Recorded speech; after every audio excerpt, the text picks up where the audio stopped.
Nobody warned the most feared man in Seoul that the most dangerous thing to ever walk into his office would be wearing a blue pinafore dress and pigtails.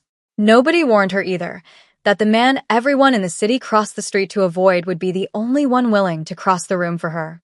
Some collisions, it turns out, are not accidents. Some are corrections. The rain had been falling on Seoul for 3 days straight, which suited Kang Jae-won perfectly. Rain kept people indoors. Indoors kept them frightened, and frightened people made fewer mistakes. He appreciated the rain the way other men appreciated assistance. It managed the atmosphere, so he didn't have to. He was in the middle of dismantling a man's career, quietly, surgically, the way he did everything, when the door opened wrong. Every door in Shin Tower opened the same way. A knock, a pause, a slow, careful push by someone who had already mentally composed their apology. It was a rhythm the building ran on, like a heartbeat, and Jae-won had grown so accustomed to it that he barely noticed it anymore. What he noticed was its absence. The door didn't knock, didn't pause. It swung open with the full-body determination of someone who had never once been told that this particular door led to consequences. She was small, the kind of small that made the room feel suddenly oversized and absurd. A blue pinafore dress, damp at the hem. Brown curls bundled into a bun that had lost its argument with gravity on one side. And on her left cheek, a mark, faint, pink, recent, that told a story her age had no business starring in. 6 men reached for weapons. Jae-won raised one finger. The room stopped breathing. The girl's eyes, dark, sharp, furious, with a particular moral certainty of someone who has been wronged and knows the exact coordinates of that wrong, moved across the room without hesitation. She passed over Director. Oh, like he was a chair. Passed over the 6 armed men like they were furniture. And she stopped in front of Jae-won with the gravity of a verdict. She pointed at her cheek. "That lady hit me," she said. "The one with the red shoes. I bumped her by accident and she hit me. I want you to tell her that was wrong." The silence that followed was the loudest thing that had happened in this room in months. Director Oh, who had survived 3 syndicate wars and 2 government investigations, made the fatal error of smiling. Jae-won looked at him. Just looked. The smile dissolved like paper in rain. He looked back at the girl. Something moved behind his eyes, not softness, exactly. More like recognition. The way a man looks at something he did not expect to be real. "What is your name?" he asked. Park Minesio, she said. "I'm 6 3/4. And I'm not leaving until someone says sorry." Kang Jae-won had, in his 34 years, negotiated with corrupt politicians, stared down rival syndicate heads across tables that had seen blood, and once sat in a government interrogation room for 11 hours without requesting water, a lawyer, or a change of expression. He was not a man who was moved by things. And yet, he stood, buttoned his jacket. One button, the single motion his men had learned to read the way sailors read weather, and said, without looking at anyone in particular, "Clear the room." Director Oh opened his mouth. "Including you," Jae-won said. The room emptied with the quiet efficiency of people who understood that the instruction was not a request and that the alternative to compliance was a life philosophy they were not prepared to adopt tonight. Within 40 seconds, the only people remaining in the most heavily secured office in Gangnam were a Korean Mafia boss worth more than most small nations and a 6 3/4-year-old girl in a damp dress. Minesio watched them leave with the satisfied expression of someone whose meeting request had finally been accepted. Jae-won pulled a chair from the side of the room. Not his chair, a visitor's chair, and set it in front of his desk so that when he sat, he was closer to her height. It was the kind of small, deliberate gesture that his men would have found alarming if they'd witnessed it, because it meant he was choosing to be approachable, and Kang Jae-won was not, as a rule, approachable. "Sit," he said. "I'm okay standing." He almost said something. Decided against it. "Tell me exactly what happened." Minesio told him. She was precise in the way children are precise when they know they are right. No embellishment, no drama, just the clean architecture of events laid out in sequence. She had been looking for her mother. She had turned the corner. She had bumped the lady with the red shoes. The wine had spilled. And it wasn't even my fault. I didn't touch the glass. And then the lady had hit her. Open palm. Right cheek. Jae-won listened without interrupting. This alone would have astonished his men, because Jae-won interrupted everyone. When she finished, he was quiet for a moment. "You came here," he said, "instead of finding your mother." "My mom would cry," Minicio said simply. "And then she'd apologize to everyone even though we didn't do anything wrong. She does that." A pause. "I don't do that." There it was again. That thing behind his eyes. "No," he said. "I can see that." He reached across the desk, not touching her face, but looking at the mark on her cheek with the careful attention of someone cataloging an injustice. His jaw tightened, barely a millimeter, but in the language of Kong Jae-won's face, it was the equivalent of a declaration of war. He pressed the intercom. "Bring Yuri to the corridor outside my office," he said. Now. Shin Yuri had spent the last 14 months perfecting the art of being Kong Jae-won's woman. Not his wife. She was pragmatic enough to understand that particular title was not currently on the table, but his woman. The distinction, in her mind, carried its own gravity, its own passport, its own permission to move through Shin Tower like she had a deed to the place tucked inside her designer clutch. She had cultivated the role with the discipline of a professional. She knew which restaurants he preferred and which he tolerated. She knew not to speak during the first 30 minutes after he returned from meetings. She knew how to arrange herself in a room so that she was noticed without appearing to try. These were skills, real ones, and she had deployed them faithfully for over a year. What she had not cultivated was judgment. She was in the East Corridor, phone pressed to her ear, relaying the wine incident to her friend Chiron with the aggrieved energy of the wronged party. "It ruined my blouse, Chiron, the silk one, and the child just came flying around the corner like a small disaster." When the intercom in the hallway clicked and she heard his voice. "Bring Yuri to the corridor outside my office." Now. She lowered the phone slowly. Now was a word J1 used rarely. When he used it, it meant the window for casual interpretation had already closed. She told Chiron she would call back.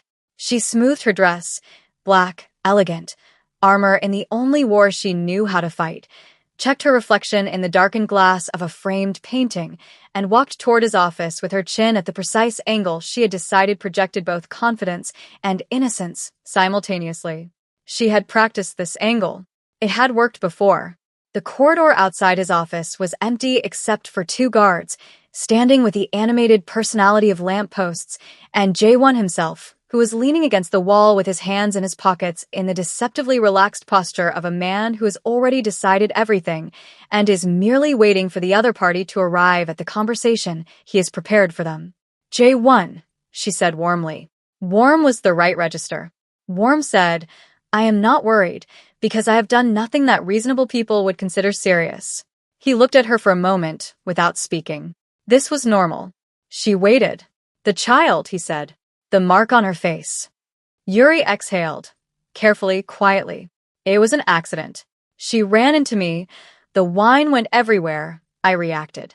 It was a reflex, not. You hit a 6-year-old girl." "I barely. In my building." His voice had not changed in volume or temperature. It never did. That was the thing about J1's anger that people consistently failed to prepare for. It did not arrive loud. It arrived final. Yuri opened her mouth. "Collect your things," he said. The corridor, at that moment, felt significantly longer than it had 60 seconds ago. "J1. Every item. Every room. Tonight." And if you're watching this and thinking Yuri deserved exactly what she got, comment "red shoes, wrong move" below. Because some people only understand consequence when it walks out of a room with its jacket buttoned. Like and subscribe if you believe no child, regardless of who their mother works for, should ever be made to feel small. Only people who think power excuses cruelty won't. Yuri stood in the corridor for a long moment after he turned and walked back inside. The guards did not look at her. They had been trained not to look at things that were no longer relevant. She looked at the closed door, then at her red shoes, then at the city burning quietly through the window at the end of the hall. She had miscalculated. Not the child was incidental. She had miscalculated him. She had spent 14 months studying Kong Jae-won's preferences and somehow missed the most important one. He did not forgive people who punish the powerless. She picked up her clutch, and she walked.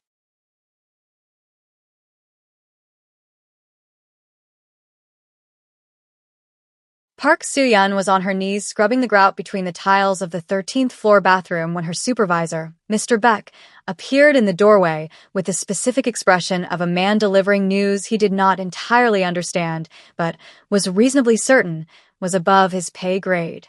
"Someone from Mr. Kang's office is asking for you," he said. Soo-yeon sat back on her heels. The brush in her hand dripped quietly onto the tile. In 2 years of cleaning this building, nobody from Mr. Kang's office had ever asked for anything from her except that the floors be dry before 6 and the glass partitions be streak-free. She was good at both. She had never given anyone a reason to look for her, which meant someone else had. She knew before she stood up. The way mothers know. Not through logic, not through evidence, but through that specific frequency of dread that hums at the base of the throat when a child is involved. "Minesio," she said. Not a question. Mr. Beck blinked. They didn't say." She was already pulling off her rubber gloves. She found them on the 14th floor, in a small anteroom adjoining the main office, a space she had cleaned 100 times and never once sat in. Minesio was in an enormous leather chair that swallowed her small frame completely, eating a triangle kimbap that someone had produced from somewhere, holding it with both hands with the focused contentment of a child who has resolved her grievances and moved on to more important matters. Jae-won was standing near the window, jacket still buttoned, watching the city. He turned when Soo-yeon entered. She looked at Minesio first, took inventory, the mark on her cheek, the slightly lopsided bun, the kimbap, and felt the specific cocktail of relief and horror that is the exclusive property of parents who have located a missing child and immediately want to ground them until adulthood. "Minesio." "I found him," Minesio said, with the calm satisfaction of a navigator reporting a successful landing. "He fixed it." Soo-yeon looked at Jae-won. In 2 years, she had never been in a room with him. She had timed her cleaning around his schedule with the precision of an astronomer tracking an eclipse, close enough to observe, careful never to intersect. He was the kind of man whose existence restructured the atmosphere of whatever room he occupied, and she had always understood, without needing it explained, that women like her were not meant to intersect with men like him. And yet here they were. Intersected. "I'm sorry," she said immediately, and hated herself slightly for the reflex, the exact reflex Minesio had described with such quiet disappointment. "She apologizes to everyone even though we didn't do anything wrong." "Don't," he said. She stopped. "She told me about that," he said. The apologizing. Something moved at the corner of his mouth. Not quite a smile, but its first cousin. She finds it inefficient. Soo-yeon looked at her daughter, who had finished the kimbap and was now swinging her legs off the edge of the enormous chair with the boneless ease of a child who had decided the room was hers. "She's not wrong," Soo-yeon said quietly. "No," Jae-won agreed. "She rarely seems to be." The city hummed behind the glass. Rain still falling, souls still blazing, the night still doing what nights in the city did, holding everything up to the light and waiting to see what was worth keeping. Soo-yeon reached for Minesio's hand. "We should go. I'm sorry for." "There is a position," Jae-won said, "in building administration. Days only. Better pay." He paused, which with him was its own form of punctuation. "If you want it, it's yours. No obligation." Soo-yeon stared at him. He looked back at her with the straight-faced patience of a man who had said what he meant and was comfortable waiting for the world to catch up. "Why?" she asked. He glanced at Minesio, who had found a paperweight on the side table and was examining it with forensic interest. "Because," he said simply, "she deserves a mother who isn't on her knees." The weeks that followed were, by any rational measure, impossible. And yet they happened anyway, the way impossible things tend to, quietly, incrementally, through a series of small, unremarkable moments that only reveal their significance in retrospect, when you line them up and realize they were not random at all. They were a direction. Soo-yeon started in building administration on a Thursday. Her desk was on the 12th floor, near a window that faced east, and it came with a chair that did not require rubber gloves to approach. Mr. Beck, her former supervisor, had shaken her hand on her last cleaning shift with the solemn dignity of a man passing a torch, and told her she was the best grout scrubber he had ever employed, which she accepted as the compliment it genuinely was. The work was different. Quieter in body, louder in mind, Schedules, access logs, vendor coordination, the 10,000 small administrative threads that kept a building like Shin Tower from unraveling. She was good at it. She was good at most things she decided to be good at, which was a quality she had never particularly advertised because there had never been anyone paying attention to advertise it to. She did not see Jae-won often. This was by design, hers and, she suspected, his. The 14th floor operated at a frequency she had no business tuning into, and she was practical enough to understand that the kindness he had extended on that rainy Tuesday was exactly that, kindness. A closed transaction. A man of his position did not make a habit of involving himself in the lives of the women who managed his building's vendor schedules. She told herself this on Monday. On Wednesday, his assistant called down to inform her that Minassio's school fees for the next semester had been settled anonymously, through a trust she had never heard of. She sat at her east-facing desk for a very long time after that call. She did not call up to the 14th floor. She did not send a message. She opened her administrative log, entered the day's vendor receipts, and breathed through the complicated architecture of emotion that had assembled itself in her chest without asking permission, gratitude and pride, and something more stubborn than either, a refusal to be a story that happened to her rather than one she was writing herself. That evening, she picked Minesso up from school, a thing she had never been able to do on Tuesdays, a thing she could do now every day, and they walked home through streets that smelled of rain and fried fish, and the particular soul dusk that turned everything amber for exactly 11 minutes before the neon took over. "Do you like the new job?" Miss O asked, holding her hand and stepping deliberately on every crack in the pavement, because she was 6 3/4, and the cracks deserved attention. "I do," Seon said. "Is the chair comfortable?" "Very." Minasio processed this with a nod of deep satisfaction. "Good. You have a bad back." I do not have a bad back. Mrs. Huang says you do. She says you walk like someone who has been apologizing to the floor for too long." Soo-yeon opened her mouth, closed it, made a mental note to have a long conversation with Mrs. Huang about the appropriate scope of neighborly observation. "She's not wrong," she admitted. Minasio squeezed her hand. "You don't have to do that anymore." The apologizing. It was the same thing Jae-won had said. Word for word, tone for tone, the calm declarative certainty of someone stating a fact rather than offering comfort. Soo-yeon looked down at her daughter and felt something shift in her chest, tectonic and permanent. "When did you get so wise?" she asked. "I've always been wise," Minasio said. "You just work too many jobs to notice." On the 14th floor, Kang Jae-won was in the middle of a budget review when his head of security, Woo Sung-jin, a man of approximately zero sentimentality who had once broken a man's collarbone without changing his coffee order, set a single sheet of paper on the desk. Jae-won looked at it.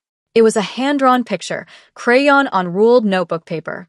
A tall man in a black suit standing next to a woman, and a small girl with a large curly bun. The sky above them was dark blue. The city below was orange and gold. In the bottom right corner, written in the careful, deliberate capitals of a child who took handwriting seriously, "Thank you for being fair. Park Minasio, age 6 3/4. Sung-jin said nothing. He had learned over 4 years when silence was the correct response. Jae-won looked at the drawing for a long moment. Then he folded it once, carefully, with the same hands that had signed contracts worth billions, and placed it in the inside pocket of his jacket, against his chest, where he kept things that mattered. 3 months after a 6-year-old girl walked into the most dangerous office in Seoul and demanded justice with both pigtails and zero apology, the city was still raining. Not literally. Seoul had moved into a dry, brittle autumn that turned the ginkgo trees gold and sent their leaves across the pavements in slow, indifferent drifts.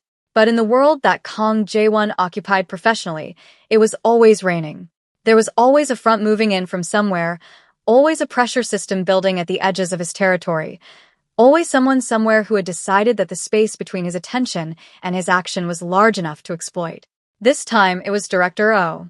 Oh Tae-shik had left the 14th floor on that Tuesday night 3 months ago with his dignity moderately intact and a renegotiated territorial boundary that was, by any fair assessment, generous. Jae-won had been generous because he had been distracted. Not a thing he would normally permit, but Mistress had been sitting in his chair eating kimbap and informing him that his office needed plants, and his concentration had not been entirely where it belonged. Oh had interpreted the generosity as weakness. This was the most common and most fatal mistake that men made about Kong Jae-won. They watched him be still and decided he was idle. They watched him be quiet and decided he was uncertain. They confused his restraint for limitation, the way people sometimes mistake a dam for a river and forget entirely about the water behind it. Oh had spent 3 months quietly consolidating, quietly expanding, quietly testing the borders of his new arrangement with the incremental boldness of a man who believed he was being subtle. He was not being subtle. He had simply not yet received confirmation that he had been observed. The confirmation arrived on a Tuesday. Jae-won chose Tuesday deliberately. He appreciated symmetry. The meeting was in the same room, the same table, the same arrangement of consequence, except this time there was no ambiguity about its purpose and no interruption scheduled. Oh arrived with 2 of his senior men, wearing the careful confidence of someone who had rehearsed the conversation. He had talking points. He had a counteroffer prepared. He had, in the parlance of men who mistake preparation for power, done his homework. Jae-won let him speak for exactly 4 minutes. Then he placed a single folder on the table. Inside were 3 months of documented transgressions, dates, locations, amounts, names, compiled with the thoroughness of people who had been watching the entire time and had simply been waiting for the folder to be thick enough to be definitive. Looked at the folder, then at Jae-won, then back at the folder, with the expression of a man who has just understood that the examination he thought he was administering was actually being administered to him. You have 2 options, Jae-won said. The first is a full reversal and a revised arrangement that reflects the fact that you have forfeited the goodwill of the original one. The second is not a business conversation. Oh chose the first option. He chose it in approximately 11 seconds, which was, Jae-won reflected, probably a personal record. That evening, Jae-won left the building at 7, early, by his standards, though early was relative when your standard was midnight. Sung-jin fell into step beside him at the elevator with the practiced seamlessness of a man who had timed his movements to his employers for 4 years. The park file, Jae-won said, without preamble. Sung-jin, who maintained files on everything because Jae-won occasionally asked about everything, did not miss a beat. Soo-yeon's performance reviews are excellent. Consistently. Building manager Lee says she has restructured the vendor schedule and saved approximately 8% on monthly operational costs. And Minesio. A pause. Barely a pause, but Sung-jin was a man of precise silences.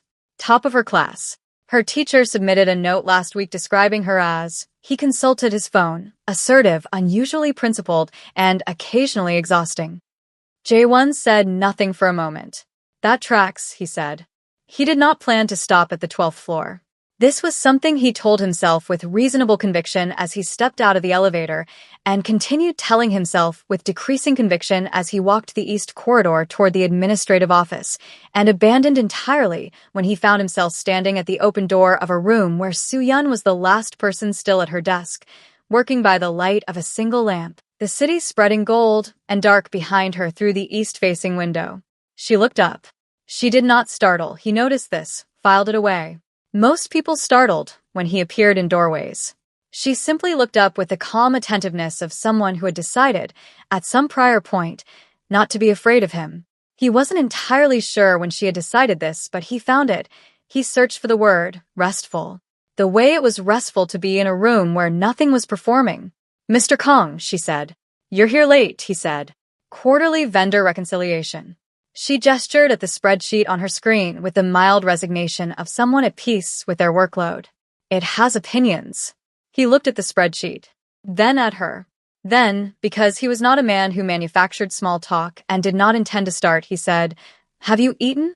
She blinked. Yes. Earlier. Earlier is not the same as recently. She opened her mouth, Closed it. and then, because she was Park Soo-yeon and the reflex to simply agree and accommodate was one she had been actively dismantling for 3 months, she said, Are you asking me to dinner, Mr. Kong? The directness of it landed in the room like a coin dropped in a quiet space, small, clear, impossible to ignore. He held her gaze. I am asking you to finish your reconciliation, put on your coat, and allow me to buy you a meal in a restaurant where the chairs are comfortable and nobody will ask you to apologize for anything. A beat. That's a very specific invitation, she said. I'm a specific person. She looked at him for a long moment, the unhurried, clear-eyed assessment of a woman who had learned to look at things fully before deciding, because she no longer had the luxury of reversible decisions. He did not look away. He had not, he realized, been able to look away from Park Soo-yeon for approximately 3 months, which was itself a kind of data. Give me 10 minutes, she said. The restaurant was quiet, small, tucked into a Gangnam side street that most people walked past without noticing, which was, Jae-won had always found, the best possible quality in a restaurant. They ate and talked, carefully at first, the way two people talk when they are both aware that the conversation is load-bearing, and then less carefully, and then not carefully at all. She told him about Mapo District, about the 3 jobs, about Min Seo's father, who had left before Min Seo was old enough to remember and who had therefore, in Min Seo's personal cosmology, simply never existed. She told him about ironing her uniform before night shifts because dignity does not take evenings off. She told him about Mrs. Huang's cat, Donut, who had recently learned to open the neighbor's refrigerator and was considered a neighborhood problem and a personal hero simultaneously. He told her things he did not, as a rule, tell people. About the weight of a name that had been handed to him before he was old enough to understand what carrying it would cost. About the difference between being powerful and being free, and how for a long time he had confused the two. About the fact that the drawing was in his jacket pocket. Right now. Tonight. She looked at him when he said that. She'll want to know, Soo-yeon said softly, that it matters to you. It does, he said, simply, without architecture. The way he said things when he meant them without qualification. The city moved outside the window, indifferent and blazing, doing what Seoul always did, burning through the dark without apology. 3 weeks later, Min Seo informed Jae-won, during one of the Tuesday visits that had become, without formal announcement, a fixture of the week, that his office still needed plants. He had, by that point, acquired 2. A small potted fern near the window and a succulent on the desk that Min Seo had selected personally from a market in Mapo. Based on criteria, she declined to explain, but applied with great seriousness. Better, she said, examining them with the critical satisfaction of an interior decorator whose vision was finally being respected. Then she looked at him. Are you going to be nice to my mum? Jae-won, who had faced down syndicate bosses and government officials and men with considerably more leverage than a 6-year-old in a pinafore, considered the question with the seriousness it deserved. Yes, he said. Min Seo nodded once. Decisive. Final. The nod of someone closing a deal they had been negotiating for some time. Okay then, she said.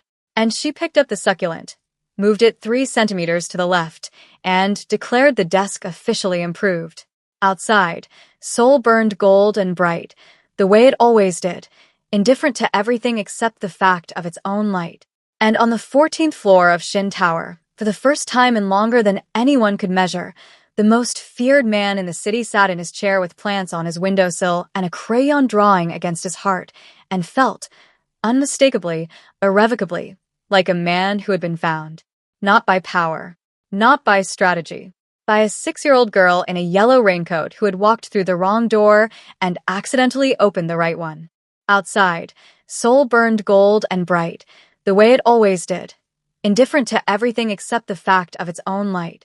And on the 14th floor of Shin Tower, for the first time in longer than anyone could measure, the most feared man in the city sat in his chair with plants on his windowsill and a crayon drawing against his heart, and felt, unmistakably, irrevocably, like a man who had been found. Not by power, not by strategy, by a 6-year-old girl in a yellow raincoat who had walked through the wrong door and accidentally opened the right one. And somewhere across the city, in a building she would never enter again, Shin Yuri was on the phone to Chiron explaining, for the 4th time that week, that it was really the child's fault. That the wine was expensive, that the blouse was silk, that she had done nothing any reasonable person wouldn't have done. Chiron, to her credit, had stopped agreeing. Because here's the thing about people like Yuri, they never run out of justifications. They will look a 6-year-old child in the face, raise their hand, and still find a way to be the victim of the story. They exist in every office, every building, every city, people who confuse proximity to power with the right to wield it against those who have none. Mistress didn't have power. She had something better. She had the nerve to walk into the room anyway. If you believe that no child, no person, should ever be made to feel small by someone who simply has more to lose from a stained blouse than a broken spirit, hit subscribe. Share this story with someone who needs to hear it today. And drop a comment below. Tell us, would you have walked into that room? Only people who think Yuri was right won't.